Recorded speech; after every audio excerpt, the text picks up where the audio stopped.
are. I'm talking to my new friend, Giuliana, Italian lady living in Australia. And whereabouts in Australia are you?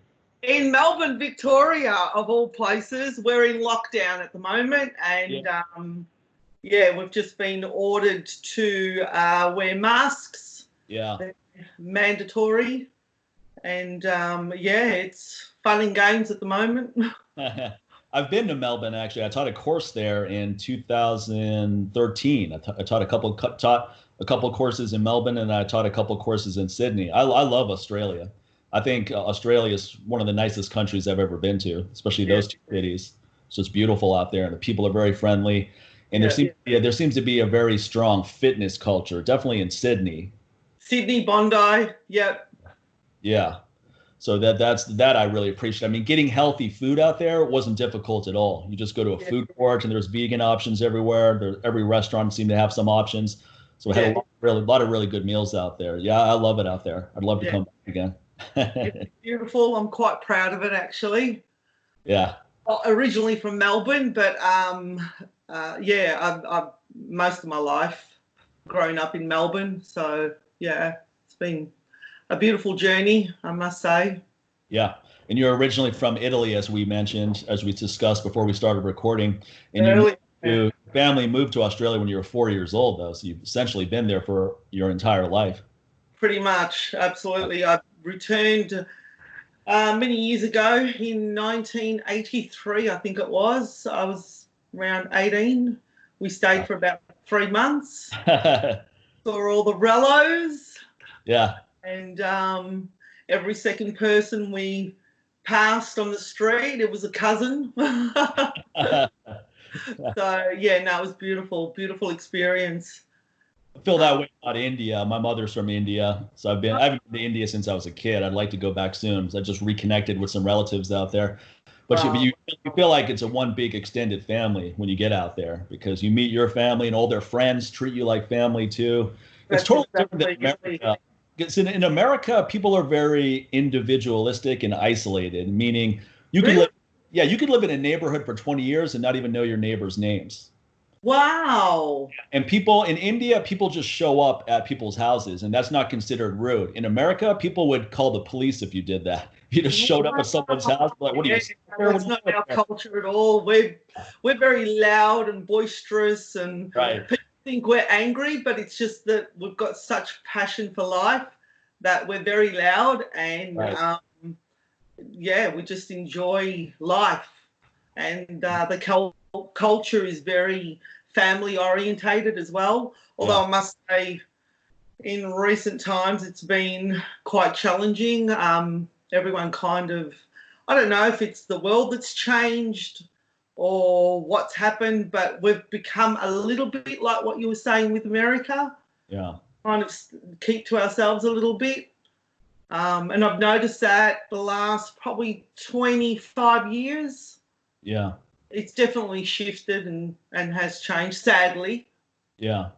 In some ways, this pandemic has made people more social, though, because we were locked down for 3 months where we could leave the house, but there wasn't really anywhere to go. The only stores that were open were quote unquote essential businesses, so gas stations and supermarkets, things like that. A lot of people congregated at parks. There's a lot of nice parks in this area where we take the dogs. So a lot of people started congregating there from all over the city. But I noticed that once things opened up again, so right now it's somewhat of an opening. The casinos are open, restaurants are open, gyms Really? are open, but it's the amount of people that are allowed in each area is Yeah. controlled. So if you go to a restaurant, you have to put a mask on to go into the restaurant. Once you're at your table, you can take the mask off. Yeah. Doesn't really make much sense, but that's just what they're doing. And then maybe it's a fourth capacity that's allowed in there. The casinos are open, but all the bars are closed, all the nightclubs are closed, and there's no shows. So there's gambling, there's some restaurants, and then you can stay in a hotel room. It's actually not that bad because you can get a really nice room for pennies on the dollar right now. You can get a 1,200 square foot room or a big penthouse terrace for a Oh, fraction wow. of what it would normally cost. So doing staycations right now, it's actually a good time to do it. But there's actually some concerts coming up, which I found hard. Initially I found really hard to believe. Like there's a really famous singer named Sarah Brightman. She's doing a concert in October at the Venetian, and I don't know if that's actually going to go through or not because our numbers are still going up. The infection rate's up, the death rate is not up, but the infection rate is up, and I think it'll start leveling off soon, probably in the next month or two, and then it'll start going in a downward trajectory. At least that's what I hope. But as the numbers are going up, we're not going to see a further opening. If anything, we may start closing things again. I wouldn't be surprised if the gyms shut down again and restaurants. To us. Yeah. India second lockdown too. India was starting to open up and then they shut it down again because their numbers are way up. Yeah. Look, to be honest, I'm kind of fed up with the whole pandemic thing. And going back to our experience with losing our beloved Patch yesterday, it just made me even more angry with the inconsistencies of the way it's all been dealt with. When we brought him in, we weren't allowed in. We had to wear a mask. We had our masks. We had our scarves. Only one person was allowed in because the option was to euthanize him. That was our only option. And there was only one person allowed in there. They wouldn't allow us in the clinic at all. So we stayed outside for 5 hours in the freezing cold because it's winter here in Melbourne. They wheeled him out on a trolley, a thin blanket. So for 5 hours, he was shivering. We were shivering, trying to comfort him. It was horrible. It was absolutely horrible, heart-wrenching. He was such a beautiful dog, had the biggest soul. Everyone that met him, there was just something about him. And everyone that met him said exactly the same thing. There's his soul. You could see his soul through his eyes. The most gentle dog you could have ever come across. Never got aggressive, never even so much as nipped at another dog. And he wasn't very socialised with other dogs either. When we moved to Port Melbourne, which is near the bay, there's a dog section there where you can let them loose and run on the sand and on the beach. And he was, he'd run around, never been out like that before, and friendly with everyone. And to have that send off, it just didn't do him any justice at all. And that's the heart-wrenching part that we as a family are trying to get our heads around. He was euthanized on the concrete floor with a small blanket under him. And that's how he left this world. Were you with him at that moment? I personally couldn't. My husband was. I had to call my daughter just to be with me because she had to go home. It was just too distressing for her. Prior to taking him to the vet, he had a seizure at home. We didn't realise that he'd also had a heart attack during the seizure. Wow. And just to see him go through that, it was very traumatic. I wouldn't wish it on anyone. It was horrible. It's such a horrible experience under normal circumstances, and I couldn't imagine having to deal with what you dealt with. That's just a terrible situation. I had a dog named Rabia. She was a yellow lab. I rescued her when she was 11. She made it all the way to 16. And her personality sounds exactly like Pat. She was a very friendly girl. She was really sweet. She never aggressive. She loved people. She loved dogs. She was such a nice dog. And just so affectionate too. That's all he wanted to show, his affection. He would just nuzzle up to you and didn't matter who you were.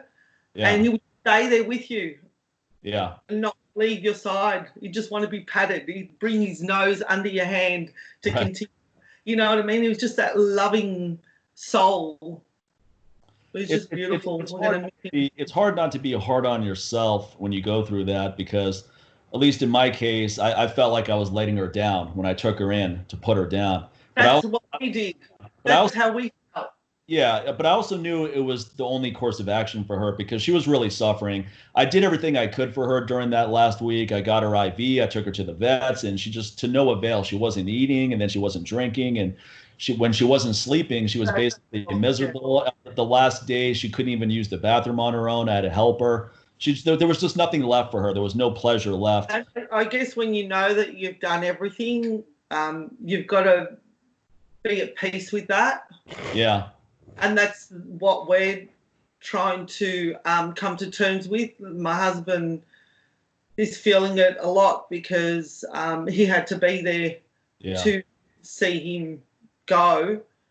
And we had to make that heart-wrenching decision because actually before he passed away, he was showing signs of life. And it was horrible because it was like we were facing this dilemma. He's showing signs of life. Should we just bring him home? But the tests that they'd run. That's just a last minute adrenaline boost because the same thing happened to Rabia when I helped them put her on this table so that they could give her the relaxation drug and then euthanize her. And then all of a sudden she started fighting. She was fighting all of us. And I'm sitting there holding her down like, hey, stop moving. She's trying to off the table, like she could feel it coming. My brother was with me. He's not an emotional guy, but he just started crying at the sight of that because here's three of us holding her down. But it was just a last minute fight for life. But because dogs accept their deaths better than we do. I've had dogs die peacefully at home, and I knew it was coming, and I was able to. That's the best case scenario is you're able to put them in a comfortable area and pet them as they pass. When you take them to the vet's office, when it's a best case scenario, you take them in there and you're waiting in that room for what feels like an eternity, and then someone comes in and you have to sign a bunch of forms, and then another person comes in and they do a final check, and then finally the person comes in to get relaxation and then euthanize them. She was basically just lifeless on the floor, but when we picked her up to put her on the table, that's when she started fighting. And I just calmed her down because one thing I read is that the more stressed you are, the more stressed they're going to be. So I just stayed really calm. I didn't start crying until after she had passed. I just stayed level-headed and reassured her. And she went peacefully. It's about as peaceful as you can go. And I know it's the right thing to do, but you never feel good about it. There's no reason you're going to feel good about it. And I didn't feel good about it for a long time. In fact, for the next week, I kind of second guessed myself. I was like, maybe I could. That's what we're doing. That's exactly what we're doing. Yeah. He was content, as in he was calm. He wasn't showing any signs of stress or anything like that. Yeah. He wanted to walk around. He was starving, absolutely starving. They hadn't fed him at all. He was thirsty. So we had a bottle of water in the car. We gave him the water. I went to the shop and got some food for him. And I just wanted him to be content before he left us. So he just... Great that he was able to have a meal. We made him. I chose to make him a vegan as well. Yeah. Because he had a lot of tumors on his body. Yeah. And I read that a vegan diet can actually help with all that, and it did. Yeah. Yeah. So he was thriving on that. But on his last days, I had no vegan food with me. Yeah. I had to opt for cat food, actually. So I mean, at that stage in the game, you give them whatever they want. They want ice cream, go for it. It's all the stuff that was on it.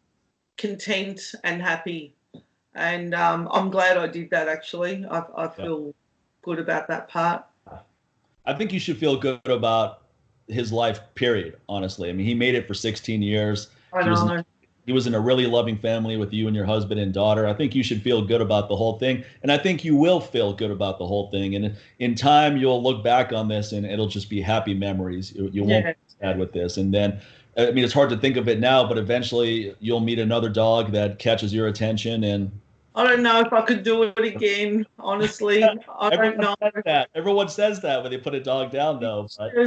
We've got a cat as well. And when we got home yesterday and my cat walked up to us, I was like, oh, and I've still got to go through you as well. You know, like, I don't know if I can handle it. My heart, like, it's too heartbreaking. It really is. It's really hard. I mean, I can empathize with you, but I got to tell you something. Having dogs, having to put a dog down and you go home and you have other dogs, that helps a lot. Yeah. The worst feeling is when you go home and it's that empty feeling. Yeah. No dogs. Yeah. Imagine. You start hallucinating. You start seeing them walking by, the ghost of them. Oh, don't go there, because I was falling asleep in little bits and pieces because we were just so exhausted from the whole event yesterday. I kept dreaming of him in those little moments that I'd fall asleep and he'd be running towards me while I was dreaming of him.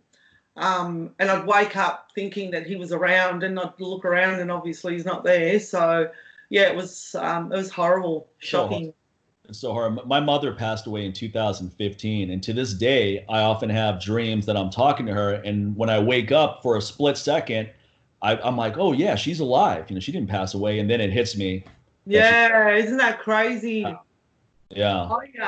It's funny you say that because my daughter's IVF, and since having her, or prior to having her, trying to have children and then having to resort to IVF, and then thereafter she was successful, which I'm so grateful and blessed to have her.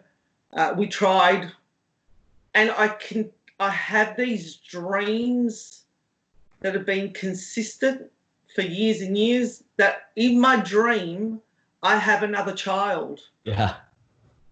And it's really weird because in my dream I'm talking to myself in my dream saying, why are you depressed? You've got another child. And then when I wake up, I realise I've had the dream, and no, I don't have another child. I've just got the one. Yeah. So it's hard to explain. It's just one of those things. It's really bizarre. Yeah. So IVF, that's in vitro fertilization. Yeah. Yeah. How old's your daughter now? She's 21 now. Yeah. Yeah, she's an adult. But just that whole experience was horrible. Absolutely horrible. I wouldn't wish that on anyone. Yeah, I can imagine. So I mean, it's been a really rough week for you. I can definitely empathize with that. I mean, it'll get better. Have you had dogs before that you've lost, or is this? Yeah, absolutely. Yeah. My first dog was actually a gift to my mum. But you know, I didn't grow too attached to that because I moved out of home. But my mum obviously felt it when Bambi passed away. Yeah. I didn't feel it as much because I wasn't home. I moved out for personal reasons. Then thereafter, I had another dog, Coco, and then my in-laws took Coco, and he was beautiful. He was absolutely beautiful. So I didn't really grow too attached to him either. But when he passed away, my father-in-law was beside himself, you know. It's only now with Patch, we've had him for 16 years and consistently there, day in, day out, you know. On time. And that's where I think that's why it's hit me so much, because we have been together for so long and shared so much together, that now I have that empathy and that compassion when somebody else has lost theirs, and how heartbreaking that feels, you know. So yeah. I had a lady time. One of my dogs that actually the first dog I had when I moved off on my own to Los Angeles. I started my fitness business in 2002. I got this dog, Mona. She was similar to the dog Grover I just showed you. She was a terrier mix, really nice dog. And she passed away peacefully, actually. I mean, I wouldn't say peacefully because she was pretty miserable that last day, but she passed away at home. I didn't have to take her in. I mean, I probably should have taken her in maybe a couple of days before she passed, but it was just it just wasn't clear. Yeah. variation. So it wasn't obvious like it was with Rabia when I had to put her down. But when I went to pick up her ashes, this lady came up to me in the parking lot as I was walking back to my car, and she just said, "Hey, I heard you say you lost your dog and you're picking up her ashes. I just wanted to say how sorry I am. And I've been there, and I really appreciated her doing that. She's just a stranger, and I don't know her name. She doesn't know my name, but she felt compelled to relay her empathy because she had been through it recently too, and I really appreciated that. It actually really did help. So a lot of times it's to talk to other people that have been through something like this, because a lot of people don't get it. They're going, "Hey, why are you so attached to a dog? It's not that big of a deal." My mum, People my give mum dogs for people give up their dogs for anything. These shelters here, people have dogs for 8 years and they just give them up and they don't think about it ever again. It's like giving away old clothes. Well, when Patch fell six months ago and we had him in hospital for 3 weeks, I called my mum thinking I was going to get a little bit of emotional support.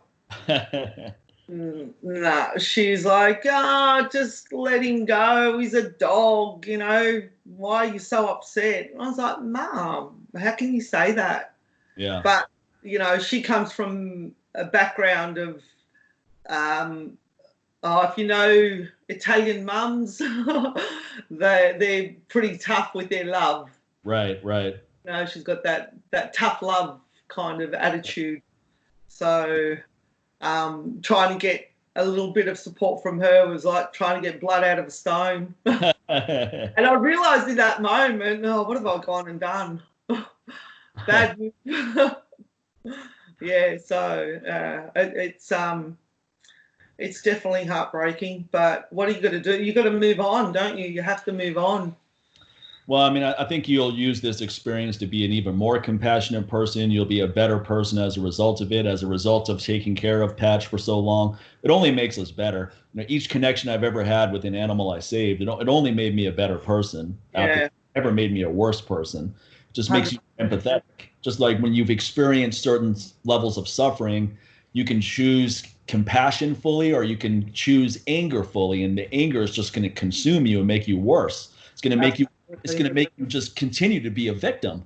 But if you embrace compassion fully, now you can flip that negative experience and you can use it as an empowering event, not just for yourself, but as a way to help other people. So I always feel like that's the only way forward with anything. That's how I came about becoming a vegan, is through understanding compassion.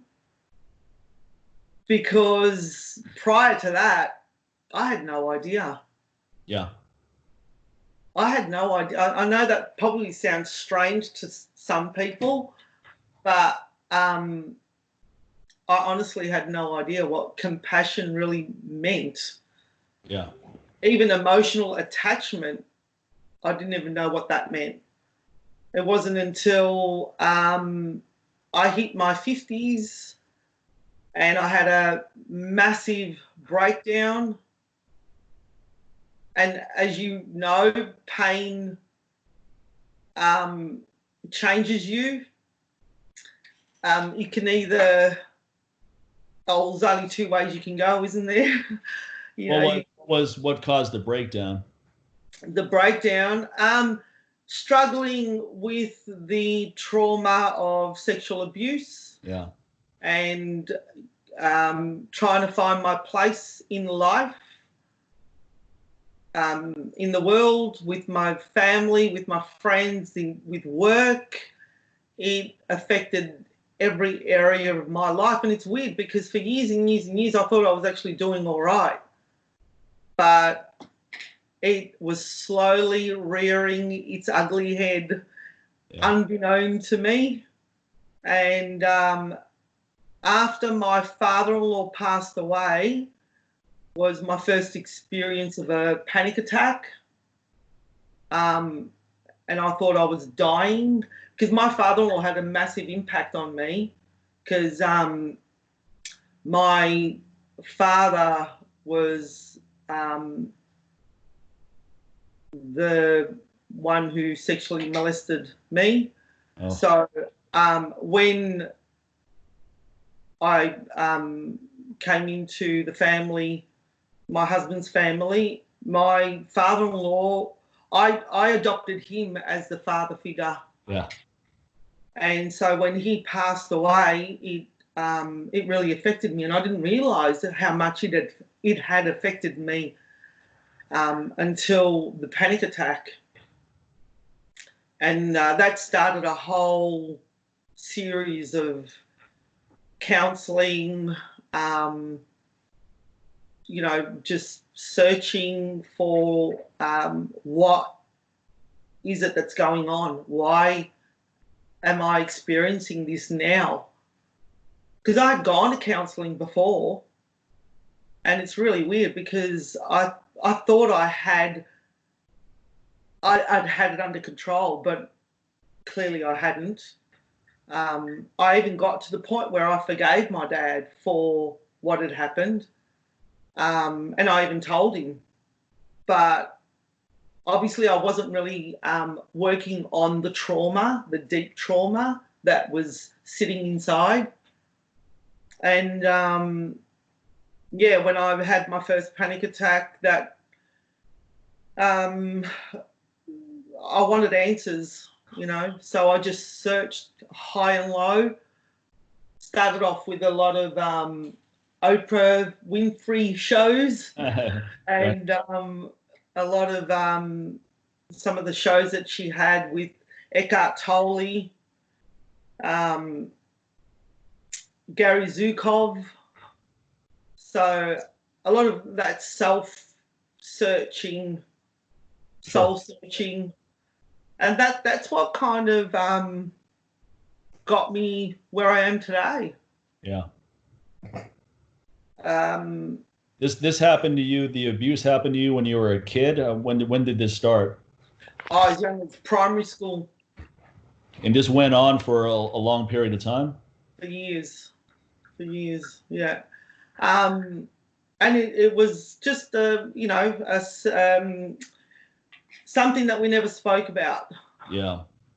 And not even amongst each other, because I've got 7 siblings, so there's 8 of us. Not one of us spoke about it amongst ourselves. It's not. Did they go through some abuse as well? Okay. Yeah, pretty much all of us. And we didn't really discuss it amongst ourselves, but we just I didn't even know how to explain it. We just not accepted it. We just lived our life pretending it never happened, I guess. Yeah. But it's funny because now as we're getting older, it's affecting us. Yes. More so now than what it did before. Yeah. Because back then we were, it looked like from the outside we were one big happy family. Well, when you're a child, you don't have the ability to completely understand what happened either, and to take in the full severity of it, because when an adult is doing something to you as a child, you put trust into adults. So you think, okay, this is normal. This is what this adult is doing this to me, and that's just okay. But it's not okay, but you don't have a way to articulate that. And a lot of children that have been abused, they never talk to their parents about it, or in your case, obviously you can't talk to your father about it, but did you talk to your mother about it? Did you ever tell her what happened? We I used to get really angry at her because she wouldn't do anything. In my eyes, she wasn't doing anything. I mean, they would constantly argue. She knew this was happening then. She did know. She did know. Other way. I don't think she knew how to so this is where I am today now, having worked through all of this, is that I can now step back, and I see my mother as I really feel for her.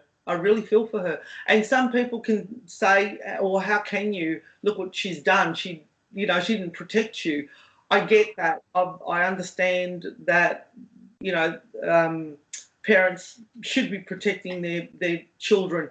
But this is where the compassion comes in, and how I've learnt now that compassion is huge. You need to step back and say, hey, look at what this other person's gone through. So if you knew the history of my mum, I'm now capable of saying, well, no wonder she wasn't able to do anything. She didn't have the tools. She didn't know what she was doing. She had 8 children and a husband who wasn't supporting her, wasn't giving her the affection that she needed, just felt desperate to look after her children as best as she thought she could. And that was just to provide a roof over our heads, clothes on us, and food on the table. Yeah. That's the extent of her nurturing. And for her, that was her way of showing love to us, Yeah. And when it came to him, she didn't know how to deal with it. She hadn't a clue. If she had left him, she would have been in a situation with 8 children. Where do I go? What do I do? I'm in a strange country. Right. I don't know how to speak English, But I'm able to see that now because for years and years and years, I hated her. I kept away for years because I kept blaming her. And every time I'd go back, something just kept drawing me back to her. And now I know why. But back then, it was like, how can you do this to me? Where were you when I needed you? Right. And when I'd go back home, she'd just break down crying because she'd missed me so much. Now I can step back and say, hey, you were a broken soul. Yeah. And I feel for her because she's not had a very good life. Yeah. She got married when she was 16. She had her first child at 16. So she's had a horrible, horrible life.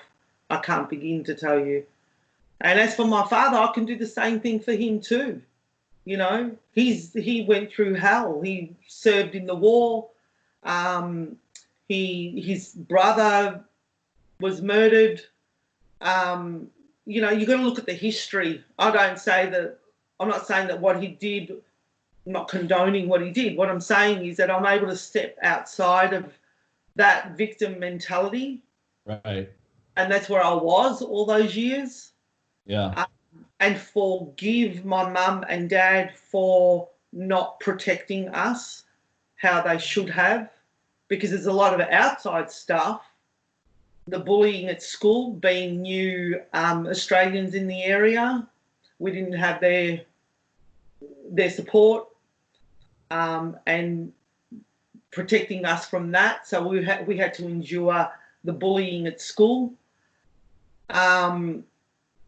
Relationship prior to this one here who was very abusive. Again, there was no support from my mum and dad. They were just lost. They were lost. They didn't know what they were doing. Yeah. All they knew was to survive day by day. Right. When you talked to your father about this, and you forgave him, how did he react to that? What did he say? Well, it's really weird, the conversations that we would have, because as he was getting older, he's passed away now. Yeah. As he was getting older, he was realizing, I think reality hit him. Yeah. Because he would call me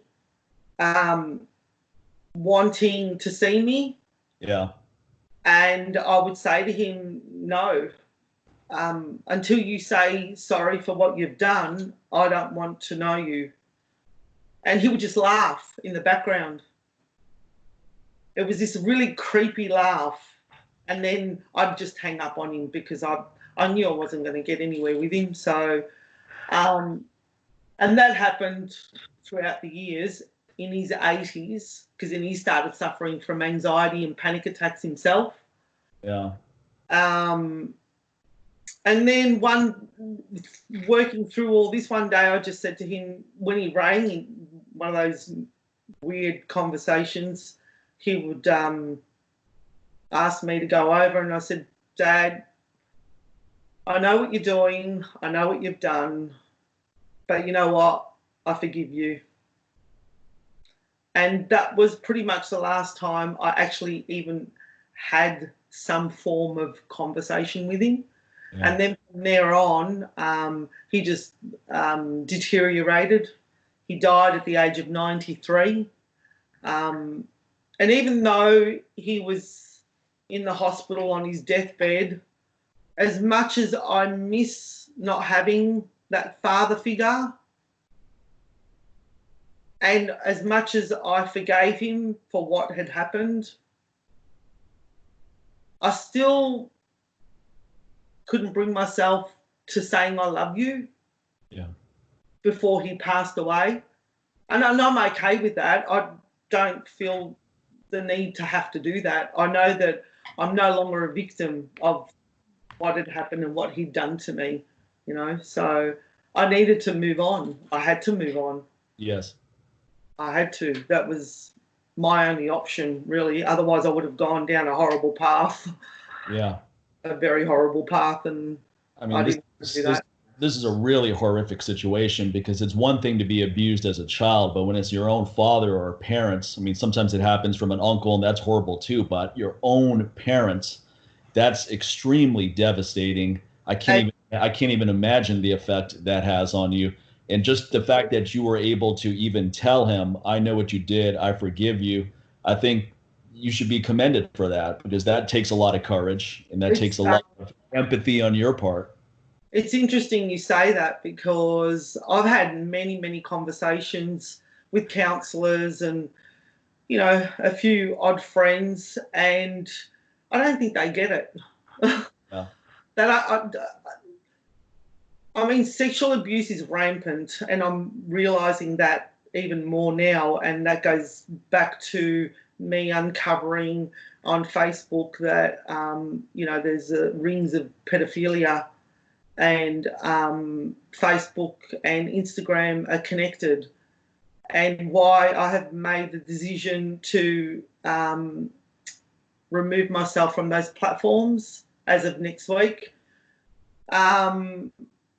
I don't want to be a part of a platform that, I don't know if encouraging is the right word, but, or maybe supporting that type of behaviour.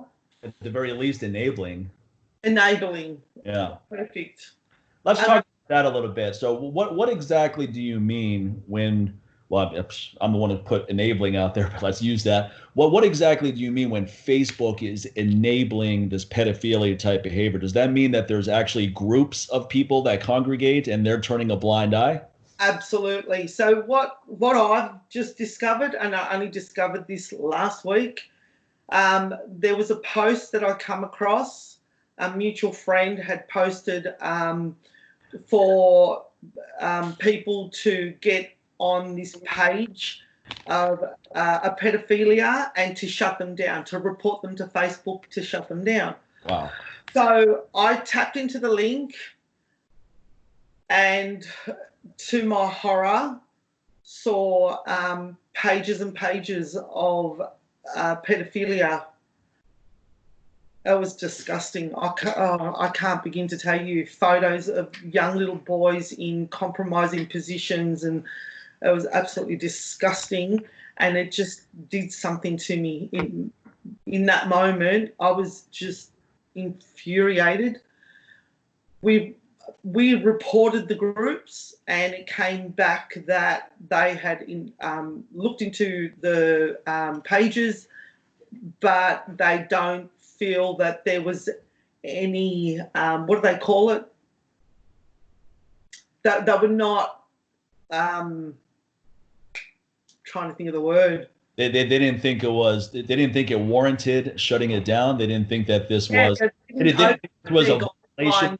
They didn't think this was a violation of their code of conduct, because you can't even talk about COVID-19 natural solutions for it without getting shut down. Yeah, they won't shut these pages down. Okay, so that made me wonder, well, why are you not shutting these down? Right. And I know a lot of friends who have been put in Facebook jail for having said minor things. Right. And yet they come back saying that they don't overstep the guidelines. That doesn't make sense. So there's something going on. There's definitely something going on. And I don't know what is going on, but the fact that Facebook is not shutting these pages down is enough for me to say, no, I can't. I can't be involved in. I'll tell you what's going on because I have a little bit of insight into this world from my friend Ty Ritter of Project Child Save. Oh yeah, of course, yeah. With mafia cartels, right? Number one income is drugs. That's not a big surprise. Number two is human trafficking. Yeah, see, I'm just starting to get into all of that now. Yeah. So where I'm going is, and people are becoming more aware of this with everything that's happened with Jeffrey Epstein. And that's just going to become more pronounced as this Maxwell lady starts naming off people that were complicit with Epstein. That's coming unless someone kills her, which is highly possible. Yeah. There are very powerful people that are either taking part in pedophilia, profit from pedophilia, or at the very least are a conduit to other people to engage in that. And it's in every facet of society. It doesn't matter what ethnic group there's pedophilia. It doesn't matter income streams, whether you're rich, whether you're poor, whether you're middle class. Pedophilia is everywhere in there. And it's this horrible secret that nobody wants to talk about. I remember we had to walk to school when we were kids. Mm-hmm. And I remember walking to school. Sometimes we'd be late for school and we'd be on our own. And there was a back street way of going to the school or the main street. So if you're running late, you go the back way. But the back way, there was a massive long street that was just all industrial. Right. So no houses. Yeah. I remember having to, it would have been at least 300 meters, maybe a little bit more. I remember being so petrified because they would linger in those streets. Right. Pedophiles. Right. And I remember being late for school, my adrenaline would just skyrocket because I knew I had that stretch of street to bolt past so that I wasn't confronted by a pedophile to get to school. Yeah. I'll bolt. How young were you when this? So probably around 13. Yeah. 14. And that was back then. Yeah. And uncovering all of what's going on today with what you just mentioned as well, the pedophilia rings, it's just, I don't know, it's horrible. Horrible. So your feeling is that Facebook is clearly at the very least enabling this and complicit. Yeah. We could use even stronger language if we wanted to, but at the very least. Now, Instagram is owned by Facebook, so do you feel that as a result of Instagram? Well, I didn't know that. A friend of mine.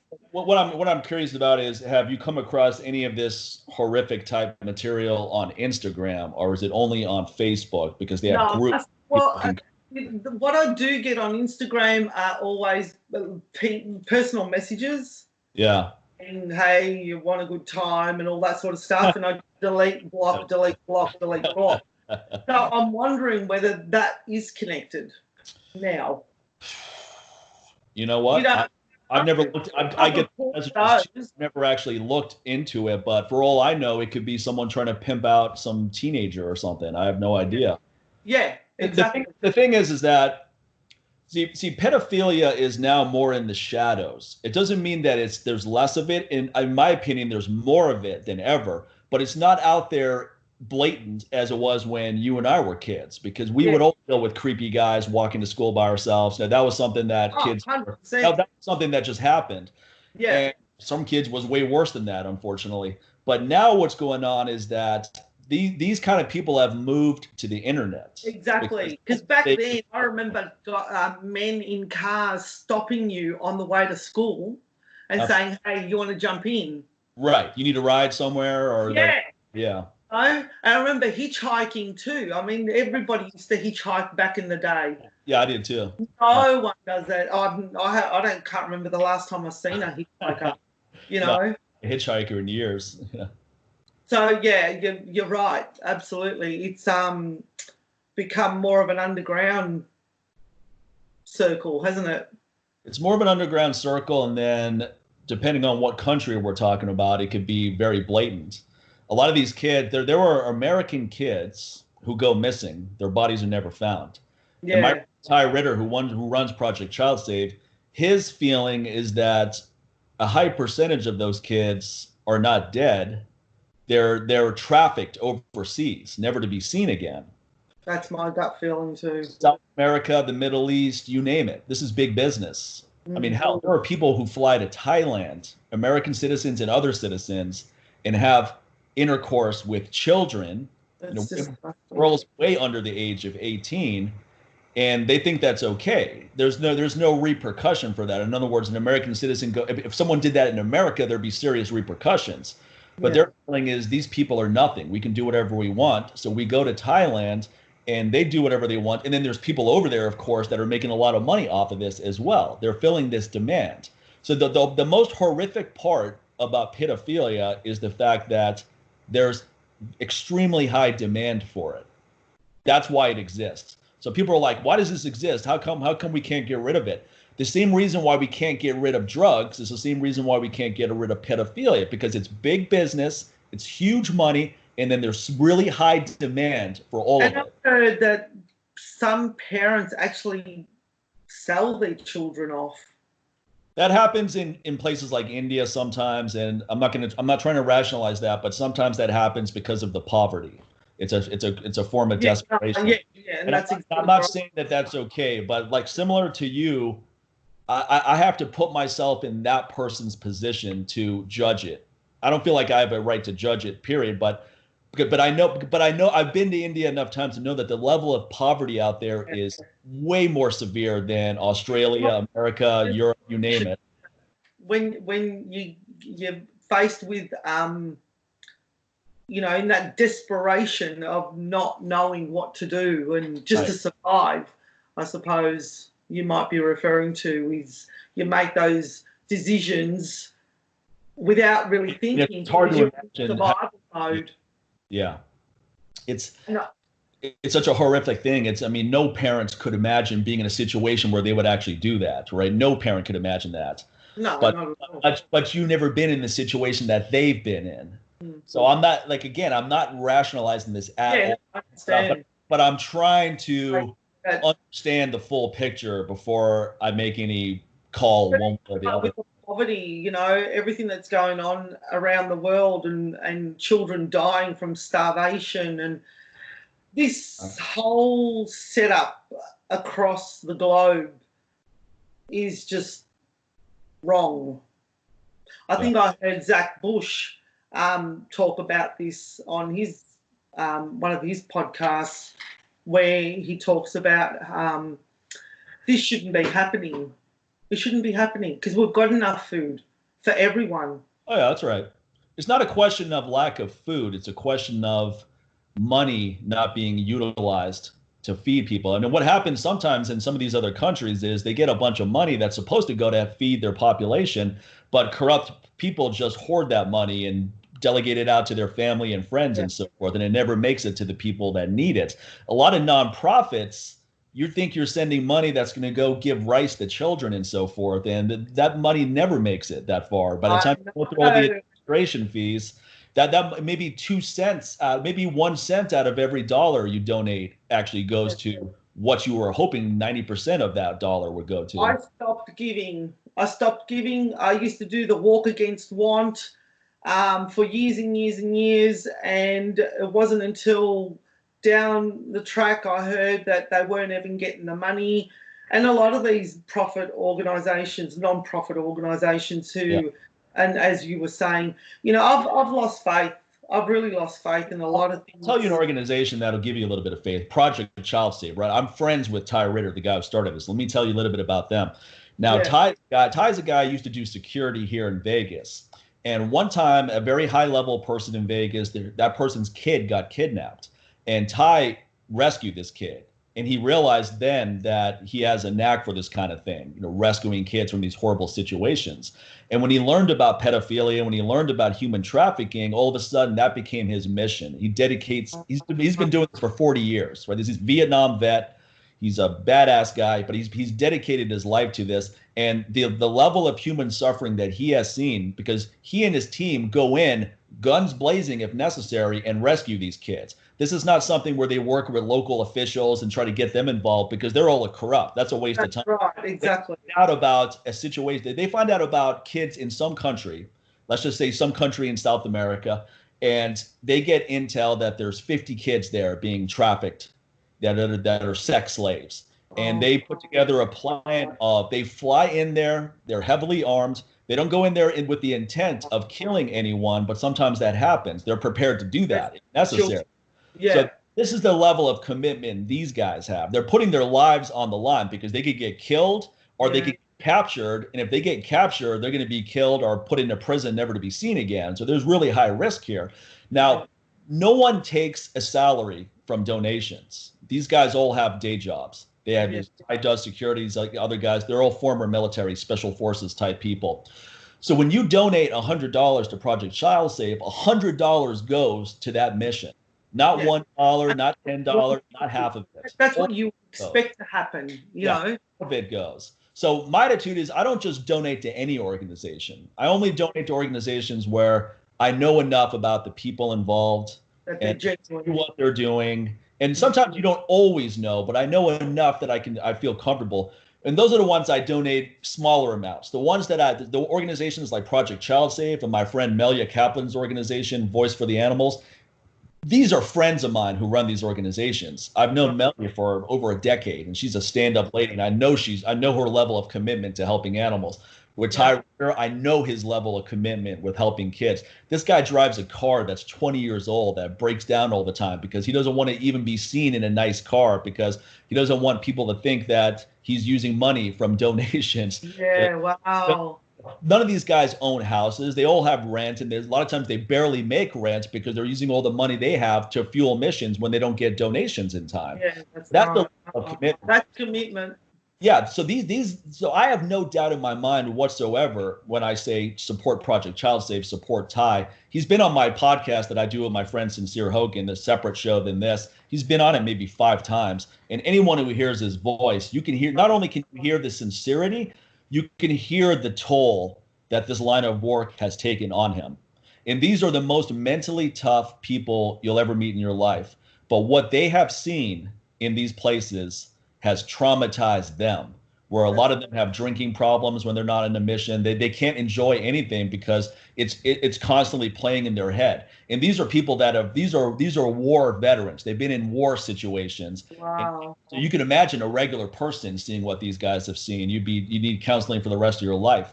Yeah. Tom told me, and he wasn't joking, that he's looking forward to having Alzheimer's, so he'll finally forget all the things he's seen. That's how bad it is. That's how bad it is. Yet he still is dedicated to helping those kids despite all of that. Yeah. Wow. So he's an incredible person. One guy, one of his team members, and this is a guy who was a special forces person. He actually committed suicide after all the things he had seen. The level of suffering he saw kids go through, he couldn't take it. And this is not some weak-minded person who just couldn't. And this is not to say that anyone is weak-minded who sees this stuff and is traumatized. Of course you are. But this guy committed suicide because he couldn't get it out of his mind. He couldn't live with what he had seen. When you see such atrocities towards innocent children, I don't know what's worse. I can't think of anything else. Yeah. I think that's like the bottom of the barrel, really, isn't it? Yeah, absolutely. Just innocent children being tortured and abused in such a horrible manner. That's heartbreaking. Just the idea of these kids right now, as you and I are talking, there's kids that are suffering in this situation. That's the reality, yeah. And they're praying that someone's going to come rescue them. And people like someone like Ty's the only guy who's going to do it. His organization, no one else does what they do. I can tell you firsthand that that's exactly how I felt through Yeah. life. Yeah.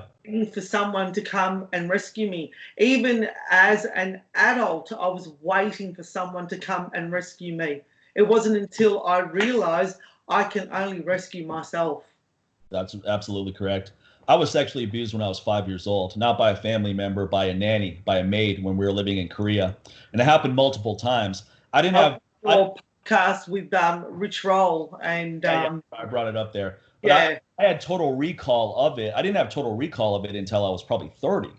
And for a while, I thought maybe this is just a bad dream. And did this actually happen? Okay. And when I spoke to my brother about it, my older brother, he's 3 years older than me, and I go, look, I'm having these memories, and this is what I feel happened to me. It's like I can feel it in my body that this happened to me. You know, Yeah. it's not just a figment of my imagination. I mean, I can feel it internally when I think about it.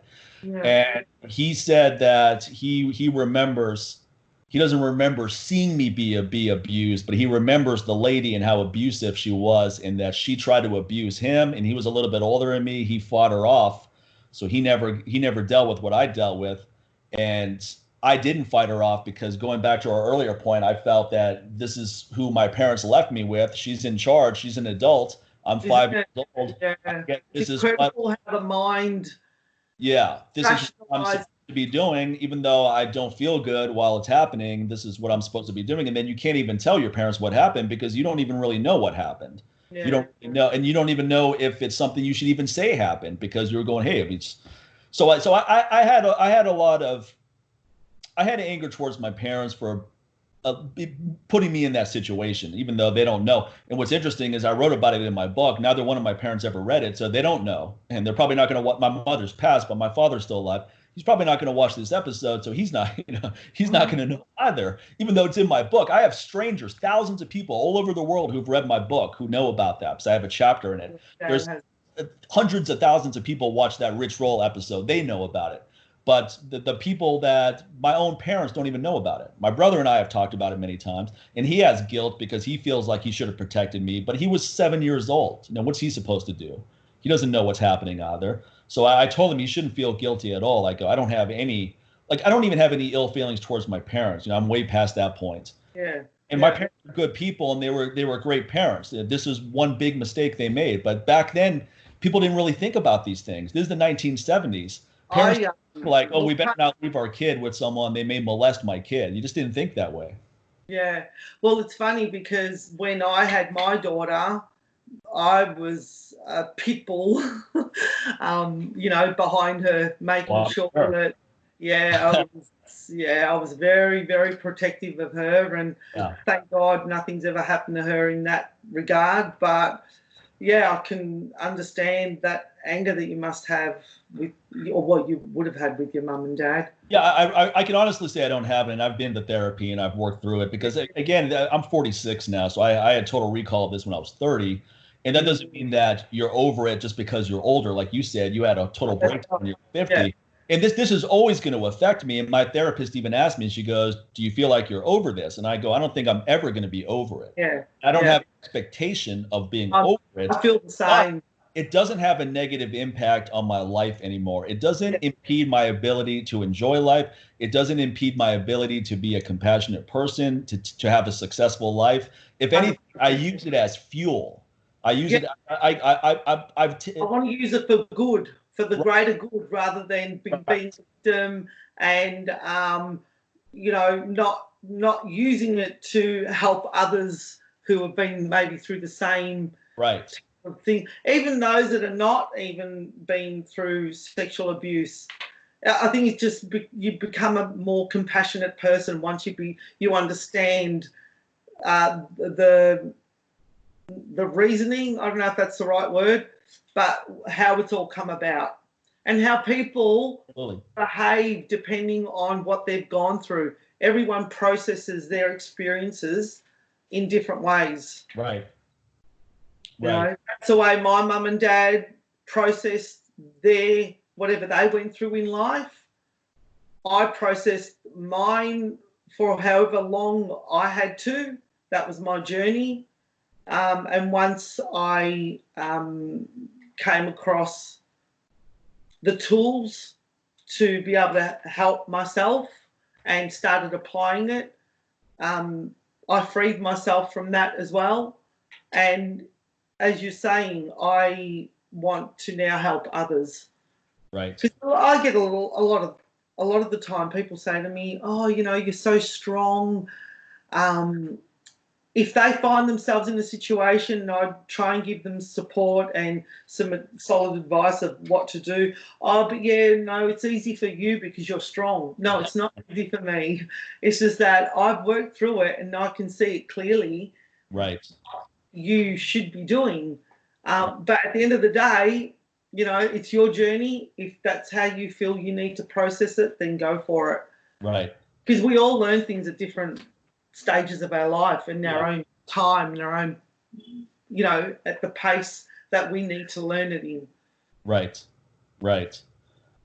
No, I mean that's absolutely correct. And one of your earlier points, you're hoping for a hero to save you. And I look at myself now as the person that I would have liked to have come in and saved me when I was a kid. And so it was important that I grew up into the person I am now, because I can't go back in time and do anything about that. But at least I can do that for other people now. And I think as for men, I mean, men abuse to women obviously is horrible. I'm not marginalizing that in any way or trying to mitigate the severity of that.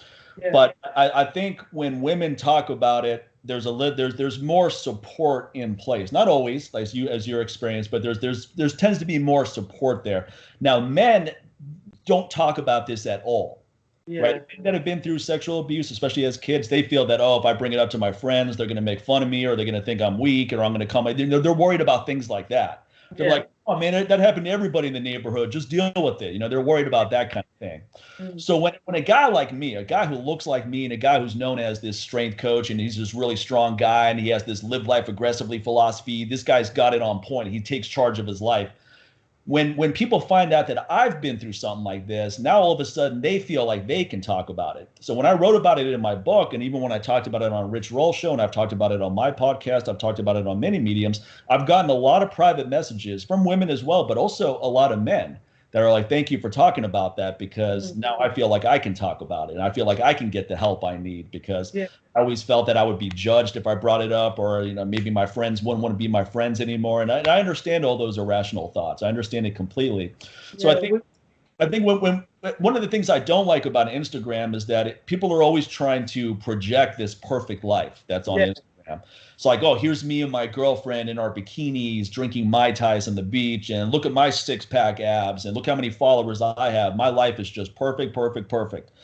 And I think that does, first of all, it's not true. That no one's life is like that, all right? Those are moments. Those are snapshots of moments. Absolutely. But number two, it's not empowering to anyone, because what? People that have been through a lot of suffering, they're not going to look at that and be like, "Oh yeah, I want that." If I can interject there, I feel, and especially being a woman, that there's just so much pressure to have to look perfect. Right. If we so much as speak about any kind of challenge, we're not looked upon as ideal. Right. In that realm of Instagram. So we feel that we're not allowed to show our imperfections because we feel judged. Right.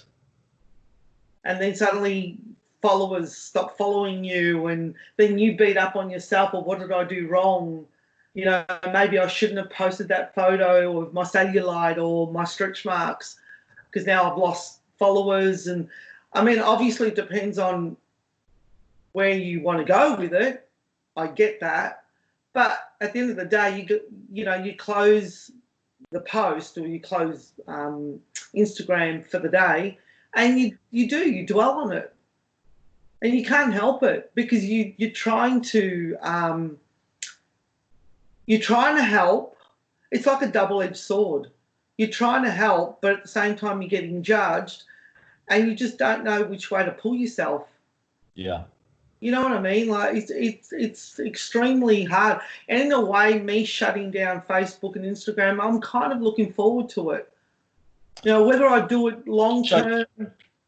No, I was going to say I shut down Facebook and Twitter last year, and believe me, I don't miss either one of them. And I came close to shutting down Instagram many times just because I thought it was a waste of time. It was too vapid for me. I'm not someone who's just going to take pictures of myself all day long. My personal life, I keep private. I'm not going to put any of that stuff out there. Yeah. And so so I'm using it to build my business, but I didn't really feel like it was effective for that. So why am I wasting my time with this? I still don't do it for likes and validation. I could care less about any of that stuff. But then I started doing this show during the pandemic. This is Aggressive Strength Conversations. It's a YouTube show. So once I started doing this, I realized, okay, I can take these 2-3 minute clips and I can provide a lot of content on Instagram.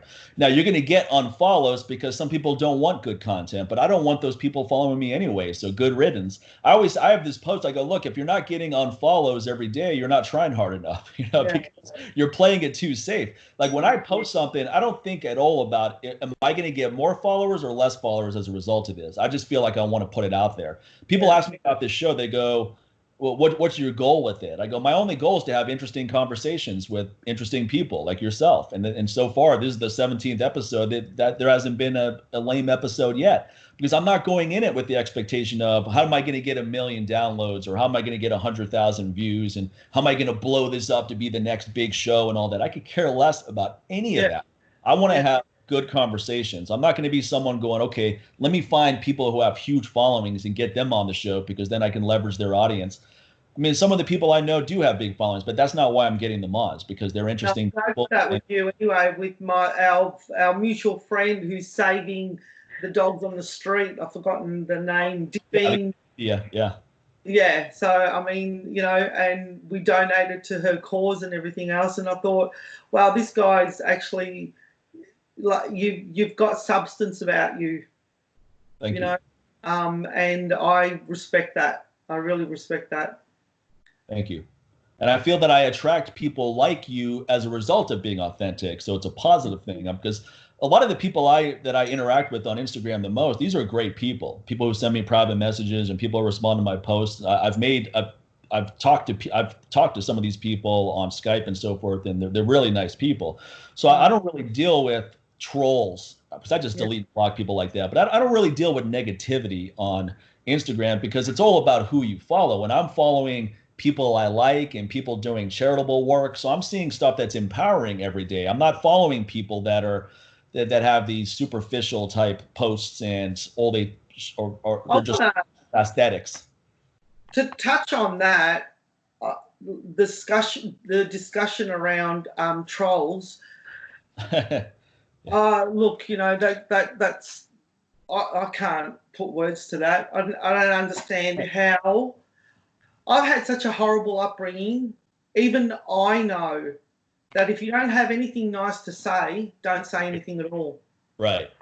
So, and I get I get it and I don't get it. People who are broken usually and have not worked through their trauma or whatever they've gone through usually do that sort of thing. Oh, yeah. Yeah. But look, I've had even some of my close friends say horrible things in the public forum about me. And it just shocks me that people can be so cruel. Because they would never do that in person. See, that's the problem with the internet is that there's a disconnect. Like if I say something to you that's mean-spirited, I'm looking at you. So now I'm going to see your reaction. I'm going to see your anger or your sadness. So I'm getting these emotional cues of, hey, wait a minute, I just said something that really hurt her. So let me pull it back. But when you're online, you're just blurting stuff out. And some people are not even trying to be intentionally mean-spirited, but they're coming off very abrasive, and it's taken that way. And some people are just being mean-spirited. Some people, this is what they would like to say to you, but they don't have the courage to say it to you. So now they're going, oh, finally, I'm going to post this on Giuliana's post and show her. And you're like, wait a minute, I just had lunch with you yesterday, and you were nice as can be. I've had that happen before too, where I'm friends with people in the real world, and all of a sudden they just turn on me online, and I go, what the hell was that?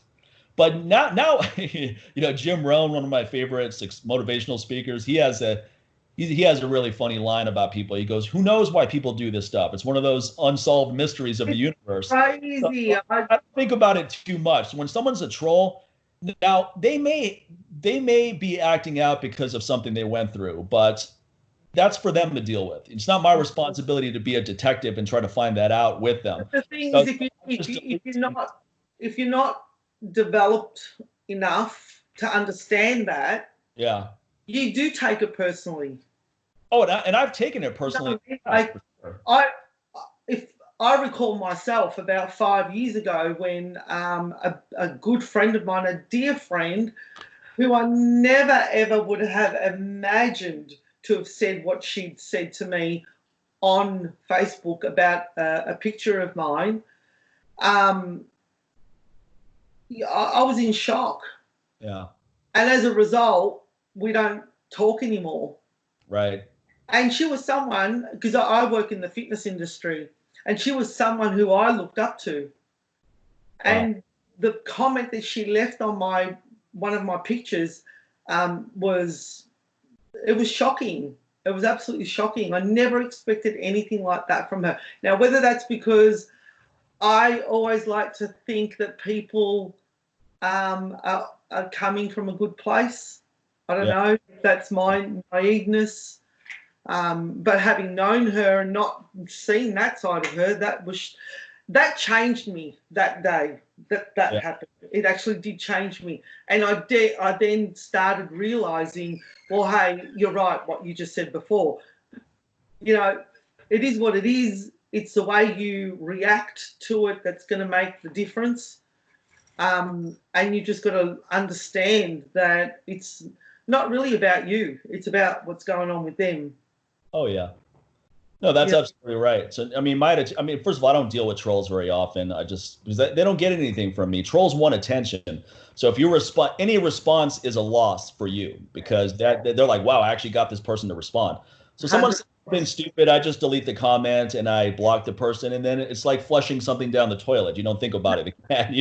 It's gone. It's like, why would I think about what I just flushed down the toilet? That's gone. It's never coming back. I've trained myself to become desensitized to it. I have consciously trained myself that every time I see something that a troll making some negative comment, I sit with it and I think about what emotion it's triggering in me, and why I'm actually affected by it. And that process that I apply actually helps me to develop myself more and more.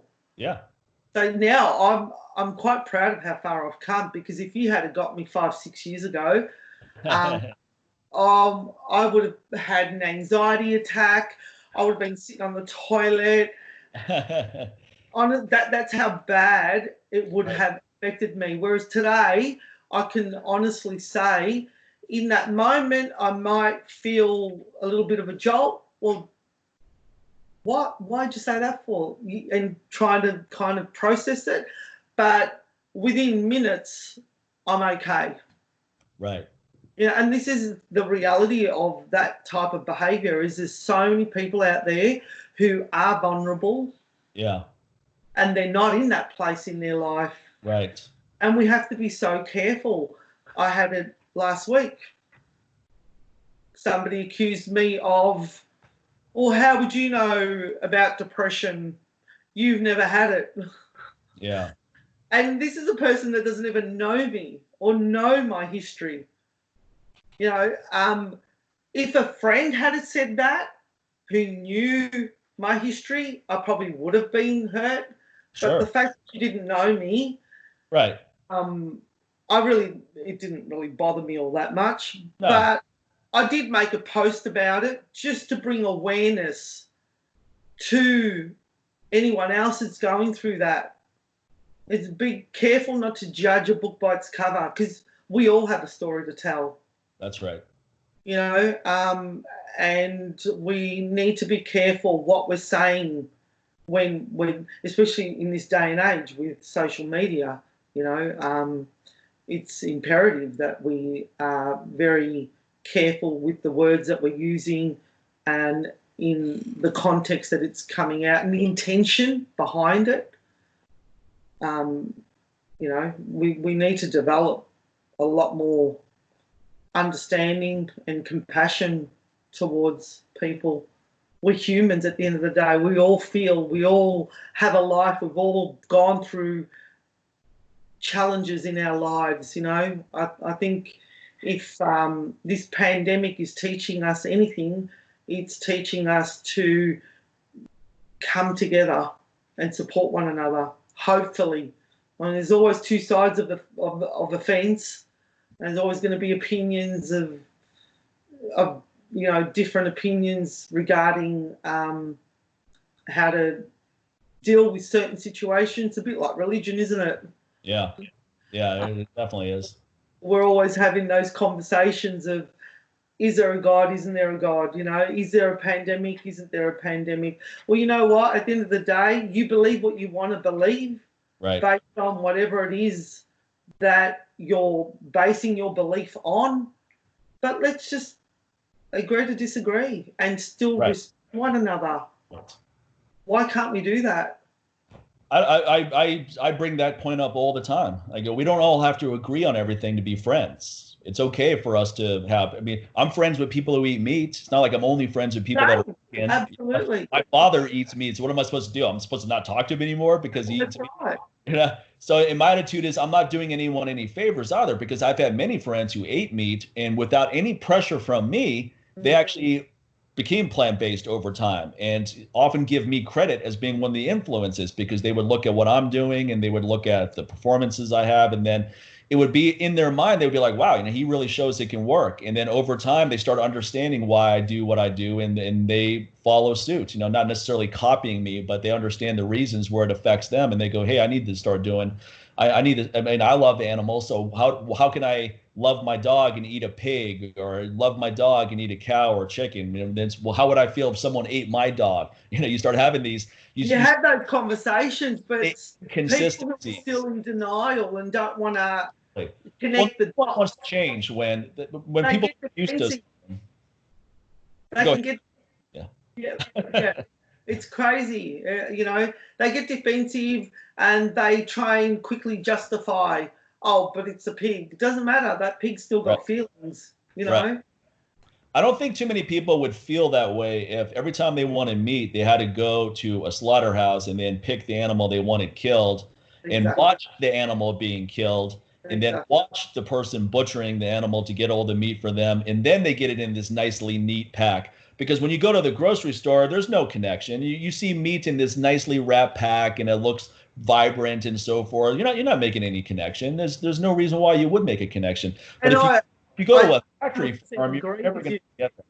But unfortunately, and I think a lot of my Italian friends will know what I'm talking about. My parents grew up on a farm, and that's the culture is that they don't connect on an emotional level. Oh, yeah, sure.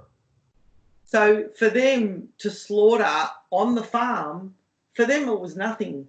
My great-grandmother did the same thing. She used to talk like, I would take a knife and we would slit the pig's throat, and then when we eat it, it wasn't considered a big deal. And it's like I wouldn't want to partake in any of that, but see, that is way better than animals subjected to factory farming, which is extremely cruel. So if you're on a farm and you're roaming and then one day you're killed, I'm not saying I like it or I want to partake in that, but that's a totally different ball game than a pig stuck in a gestation crate for its entire life and then killed. Or these animals in this slaughterhouse where they're just in this assembly line and they're just hearing every animal in front of them being killed and they know they're next.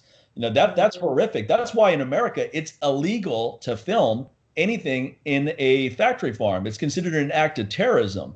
Now, the real reason is that they know that if the public really knew what goes on in there, they would, not everyone, but a lot of people would say, I don't want any part of that. And that's already happening with the footage that we do have, because people go in there and they illegally get that footage. They risk getting brought up on criminal charges to get that footage. That's why most of us have seen this footage. And then people see that and they go, "This is horrific. I don't want to partake in that." And we're seeing that. Why haven't I don't understand how you cannot join the dots. I agree. Don't question, like for me, I question everything. Sure. You're not questioning why you don't see them getting slaughtered. Right. Put it to yourself. Why isn't there no footage freely shown on TV? You should be able to take your kid to a factory farm for a tour. Like, oh, I would never take my kid there. Why? Why wouldn't you take your kid there? Because I wouldn't have a problem taking a kid to a fruit farm and walk around an orchard and pick apples off the trees, right? I wouldn't be like, well, he's too young for that. But exactly. If they took a kid to a factory farm, that kid's going to have nightmares for the rest of his or her life. They're going to be like, I don't want to partake in that. Most kids love animals. They're going to see that and go, I don't want to partake in that. And people, there's a reason. There is a reason why they don't show it. And that's the bottom line to what you're saying. That's what people should really think about. They should be like, why don't they want you to know what goes on there? That's the questioning part that I was saying. Why are you not questioning why we're not watching or seeing or being shown these videos? It's crazy, isn't it? Come on, guys. One of my dogs is just pasting here, so I'm going to let him out. I'm just in my office right now. All right, guys, go out there, do something. Probably wants some food or he wants to go out. Yeah, no, I agree. And I think that's where social media can be useful because you can have these conversations with people. And what I like to do is you trying to keep me on Instagram. Right. No, I like to show people what's possible. No, I'm going to have to think about what you said about, I'm going to have to look in, I mean, not that I don't believe you, but I'm going to have to look into this whole connection between Facebook and pedophilia and decide for myself if I'm okay with still using Instagram and what does that mean? You know, am I being complicit with this just by the fact that I'm even using an Instagram account, or can I use it as a way to, because like, look, I'm going to put clips from this episode on Instagram and we'll see how long they last, you know, some of the things, but I'm actually going to put it on there because people on there need to see this. Yeah. It is. It's a big issue at the moment. It's very, very big, and something needs to be done. These innocent children are being exploited in such a horrible way. We need to shut this down. Absolutely. So I mean, if we all have to get off, then to shut this down, then that's what we need to do. If we all stay on and put pressure on, it's like, look, I'm not fine with this, so it's time to shut this down. Why is this going on? And and are there authorities that can get involved? Because I would imagine, I mean, look, there are authorities in America that go after pedophiles and child pedophile rings. Are they going to do anything if they're aware of this? And I don't know the answer. I would hope the answer is yes. Well, I came across in the settings on Facebook, there's actually a what do they call it? Messenger for children, for kids. Oh boy. Hang on. Kids are not allowed to use Facebook, so why are you facilitating Messenger for kids? Right. So that rings alarm bells. That's a big red flag for sure. And then coming across those pedophilia pages, that was another alarm going on. That's really horrific. And then the fact that they were saying that they're not doing anything wrong because it's not going against the guidelines. That was another red flag as well. I'm like, something's not right here. Something's not right. And I just can't be a part of that. I just can't. I understand completely. And believe me, I'm not. I've had friends say to me, no, Julie, you should stay on and you should, advocate against it and be a spokesperson or try and bring that awareness to the public. I get it. Yes, I'm trying to do that, but at the same time, I'm using a platform that these pedophiles are using. I can't. It just goes against my grain of who I am as a person and what I believe and stand for. Well, how do you feel? I mean, this is just I'm not going to try to be argumentative with you because I agree with you. But here's a parallel argument. Now, we all use the internet. I have a website. There are pedophilia type people who use the internet. They have websites, and they use the internet as a way to attract people, as a way to get kids on their website. Well, should I not use the internet because that's going on? I know. I don't know. I know you're right. You're 100% right. And that did cross my mind the other night.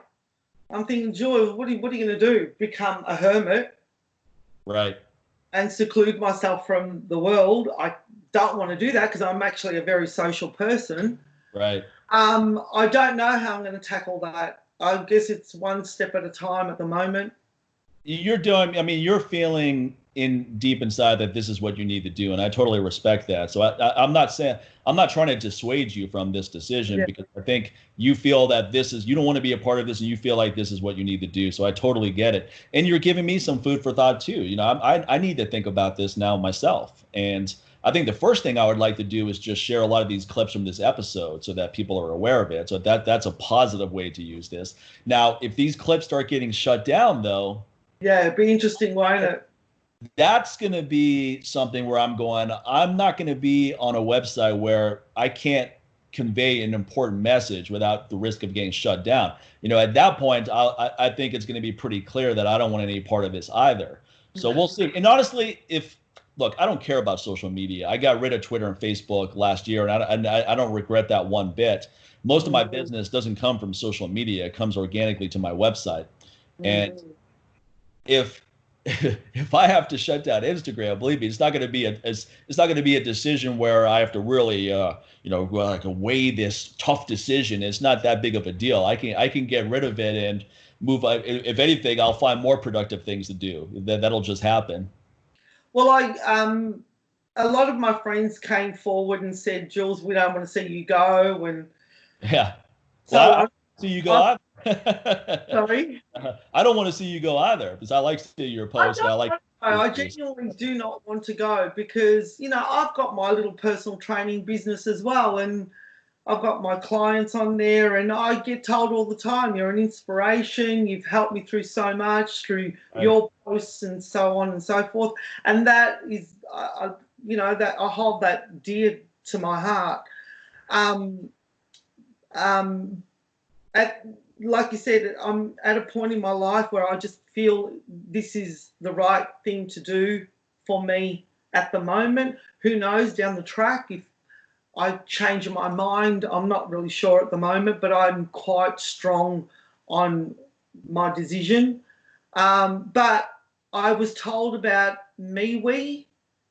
It's another social media. I've actually never heard of that, but I saw your post about it. Yeah, no, I haven't either until I decided I was going to shut down. And a few friends of mine said there's another social media platform that you can use if you want. It's independent and it's very secure and so on. So I'm not getting paid for this, by the way. So it's not like I'm for a reason.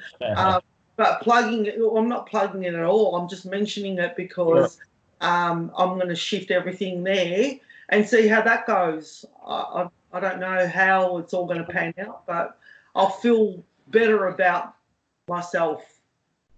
There's always other options. You have to do what you're comfortable with, whatever it is. Yeah. So for now, I'll do that, and then down the track, we'll see where things go. I don't know.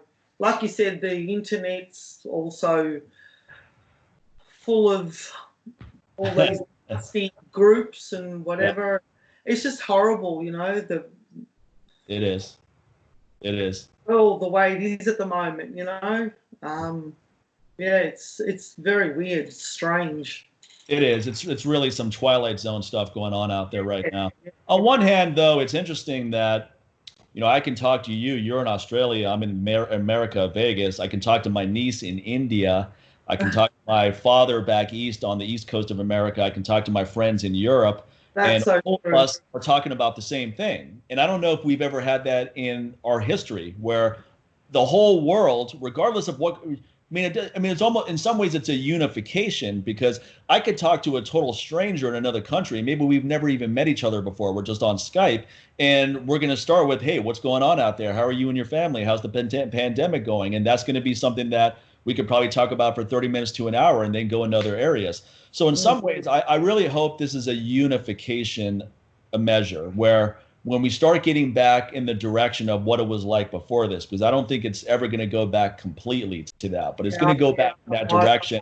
It's going to go close enough to that where we can be happy again about things. And there's going to be permanent changes, but I think we're going to move in that direction where we're going, okay, this is not like it used to be, but this is okay. You know, we can deal with this.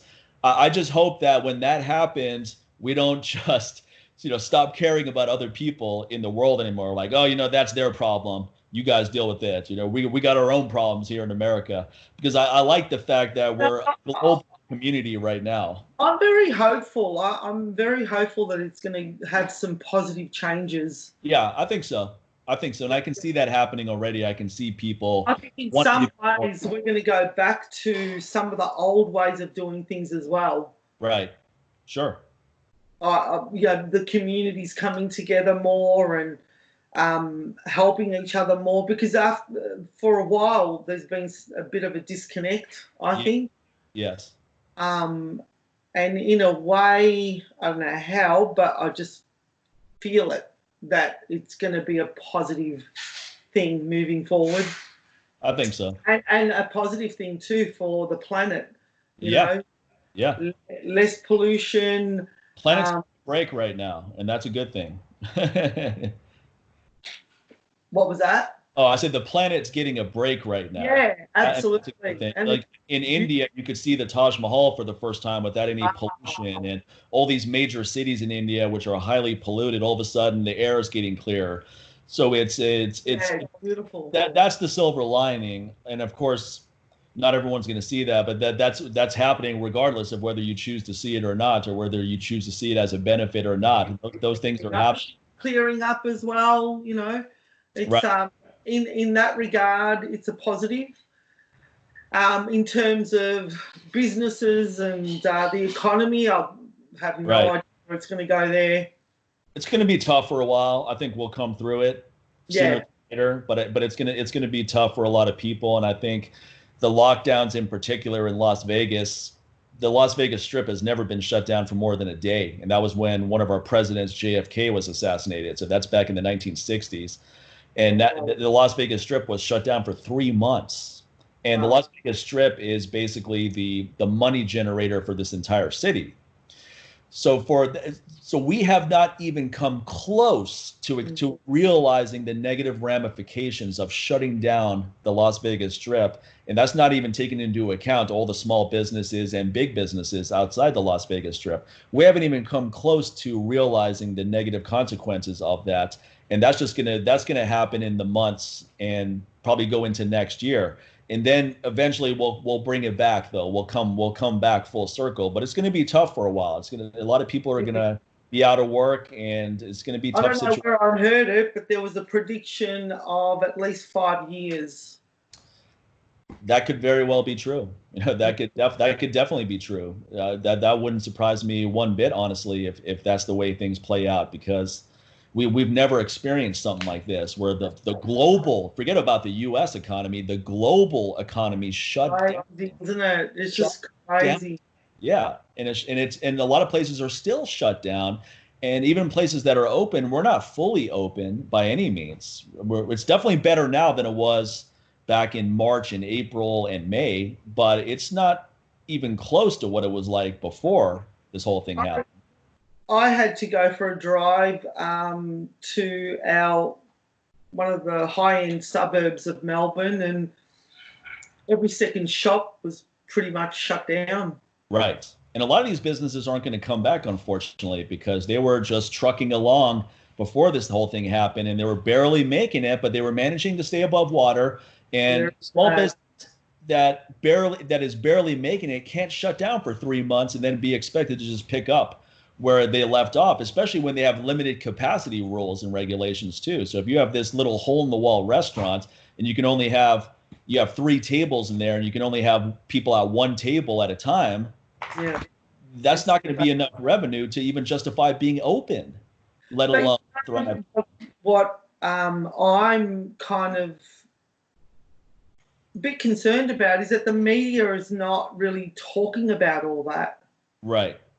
We don't get much information about businesses shutting down, people having to sell their home because they can't afford to pay the mortgage. Right.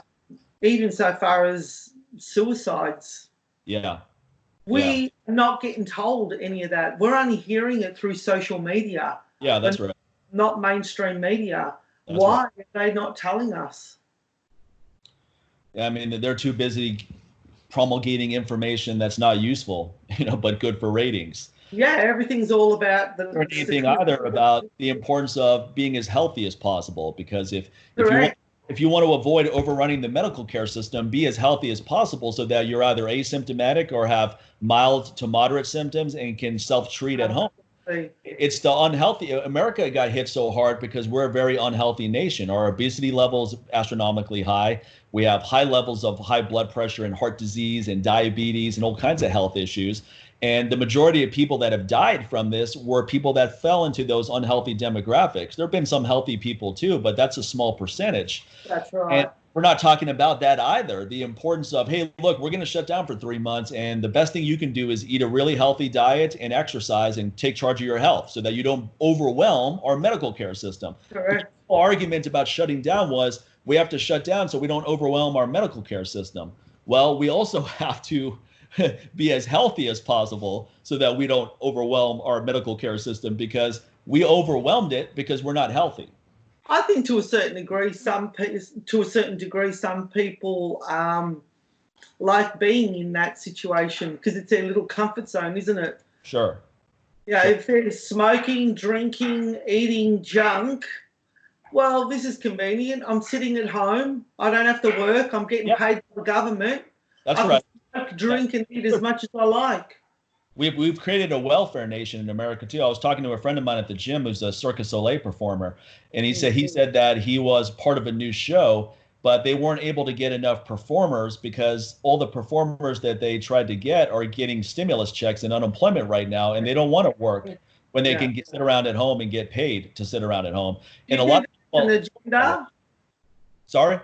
Do you think that there's an agenda the way it's being set up? There's an agenda. I think it's a necessity, honestly. If you're going to tell people to stay at home, most people can't afford to not have some money coming in.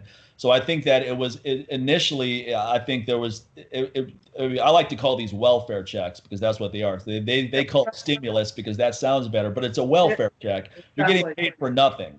In this case, you're getting paid to stay home because that's what our government feels is needed right now with this pandemic. So, okay, fine. So if you're going to shut people away, you have to give, a lot of people can't live, they don't have any savings. They live paycheck to paycheck. So if they're not getting a paycheck, then people have to get something. And I don't think I don't mind people getting help that they need, because if so many people don't get it, then it's unsafe for everybody. And too many people fall through the cracks. We're going to have crime's going to go way up, and we're going to have a really unsafe society. So I get that. So I don't think there's a sinister agenda of trying to get people to be dependent on the government, because the government is dependent on taxpayers paying taxes. And if the Strip is shut down, that's a lot of tax revenue they're not getting. If people's businesses are shut down, that's a lot of tax revenue that they're not getting. So I think our government wants businesses to be open and making as much money as possible so that they're getting as much money as possible. So that's how I feel about that. You're right. No, go ahead. No, you're right. You're absolutely right. I can see the logic in that, so I guess that idea went out the window, didn't it? I mean, I may not be right. That's just the way I look at it, because America in particular, we're a capitalist country, so we thrive on on industry, people being as industrious as possible, which is why the message in America is you got to go out there and make as much money as possible. That's how you'll be happy. And people have bought into that. So that's what we're doing. We're definitely not a country where it's like, hey, just stay home for the rest of your life and we'll pay you, because no country can work on no country can do that long run. Eventually the money runs out because no one's paying into it. And every other country is in a similar situation.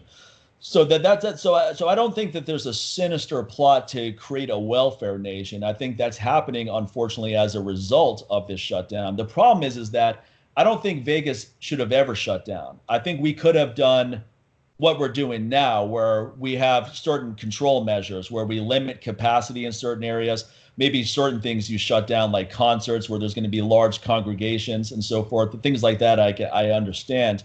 But I think shutting down the economy completely for 3 months was a total overreaction. It was a total overstep. And it created two problems, because now what we have is we've destroyed our economy and our infection rate is still going up despite this shutdown.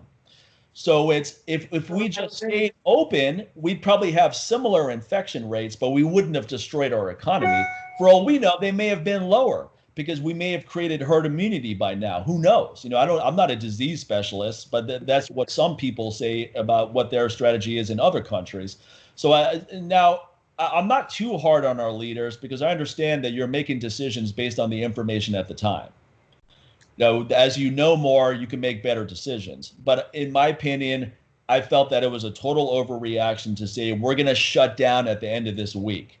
They could have said, look, we need to start doing limited capacity. We need people wearing masks. If you own a business, please have your customers wear masks. Fine. A lot of people here are fighting over the masks and all that, but I think most people can agree they'd rather wear a mask and be able to go to work than have to sit at home, because most people want to work. They don't want to be sitting around getting their welfare checks. They want to run their businesses and they want to live their life. Now, if you have to wear a mask, if the options are, look, you either wear a mask or you're going to have to stay home, most people are going to choose to wear a mask and get on with their life, as all of us have done now. We're all wearing masks out there. And that's what a lot of people are saying. Just put your mask on. Just put your mask on so we can get back to some sort of normality.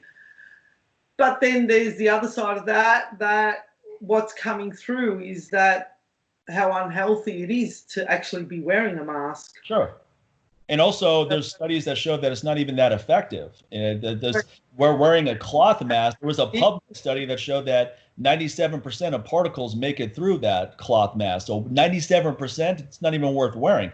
And even with medical masks, it was 66% blockage, meaning that 36% is still getting through. So that's not great either, honestly, but that's way better than 97%. But then we've got the dilemma of so many masks. If you walk the streets now, they're all being thrown on the ground. So this virus is so deadly. What are we doing exposing these contaminated masks on the ground? My feeling is the only way through this is through it. We all have to go through it together, meaning that a high percentage of us are going to have to get infected so that we develop herd immunity and move on. So when that happens, I think, look, if this thing is as infectious as we've been led to believe, then all of us are going to get infected. All of us have been exposed at the very least already. More of us are going to get infected. And when that happens, when that inevitably happens, you want to be the healthiest you possible, so that death is not even something you're concerned about. You're just concerned about, okay, I'm going to feel terrible for a couple of weeks and then I'll move on with my life, like a really nasty flu or pneumonia, something like that. And that's my feeling about it. Now, I have no fear whatsoever about the virus, not now and not even at the beginning of this, because I feel like I know enough about how to stay healthy, how to keep my immune system strong, and I did all those things. And then there's an herb, or it's a plant product called quercetin, and quercetin is a zinc ionophore, which means it pushes zinc past the cell membrane so it gets in the cell and it protects the cell from viruses and virus replication. And it's been proven to be effective against SARS. And SARS is a coronavirus as well. COVID-19 is just the latest iteration of SARS. It's another coronavirus. So theoretically, if quercetin protects the cells from SARS, it should also protect the cells from COVID-19. And I've been taking that the entire duration of this. based on my friend Dr. Gordon, who's been on this show and he's been on my other podcast. He came on the other show I do, the Live Life Aggressively show, and he conveyed the science about quercetin. I wrote an article very early in this pandemic about this is worth taking because even if it doesn't help against COVID, it has other benefits. So it's not a waste. And most likely it probably does help. The drug hydroxychloroquine that we heard about in the news, at least here in America early on, they never explained how it works. Hydroxychloroquine does the same thing that quercetin does. It's a zinc ionophore. The difference is that quercetin doesn't have any negative side effects, while hydroxychloroquine is not something you would want to take long run. It's something that you could take if you get the virus, but you wouldn't want to take it as a preventative. It's a drug and it has potentially negative effects over the long run. So it's not something that would be warranted for that. But we never heard that explanation. Why isn't the media talking about quercetin? Why isn't the media talking about the importance of vitamin D? Because in hospitals, the highest death rate is among people with the lowest vitamin D levels. People with optimal vitamin, people even in the normal range, forget about optimal, people above 30, which is just the normal range, much lower death rate. Once you go even higher, it's even less. It's even less in terms of serious, forget about death, in terms of serious infection rates. So vitamin D is a hormone and it's crucial for immune system functionality and optimization. And the most I've heard in the media is that maybe it helps, maybe it doesn't. Try it if you want to. It's like, well, that's not a very strong argument on something. There's so much information out there. There's 100,000 studies on resources out there, though. There's so many resources out there that is within reach of everyone's ability of learning and applying all these measures so that they don't become, a victim to this virus. Absolutely. So really, at the end of the day, there's no excuse. You can build your immunity and you can live a very healthy lifestyle. You just got to make that decision. Right. It's an individual responsibility thing, which is why it hasn't been on the news, because the news is never about individual responsibility. They think individual responsibility is wearing a mask. Wear a mask to protect you and other people. It's like, okay, fine. Well, using that same argument, we should all eat a healthy diet and exercise to protect us from other people and other people from us, because we're more resilient. It doesn't make them money. No, it doesn't. Yeah, it doesn't. It doesn't.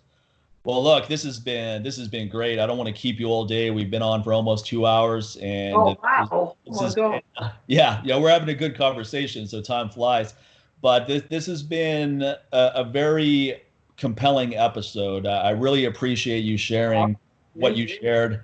I think it's going to help a lot of people. It's going to be impactful, and it's going to be disheartening for some people to hear, but ultimately people need to hear this kind of stuff, and it's going to help a lot of people ultimately too. So I appreciate all that. Now, I would plug your Instagram, but by the time this comes out, you may not even be on Instagram. So I'm actually going to try to get out some clips tomorrow while you're still on. I'm going to catch you while we can so that you can see some of these clips and see some of the reactions to it.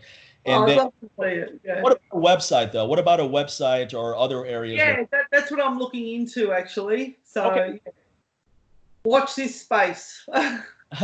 When you get a website, when you get another place where you land, just let me know and I'll add that to the show notes here so people can find you. But hey, this has been great. This has been really good conversation.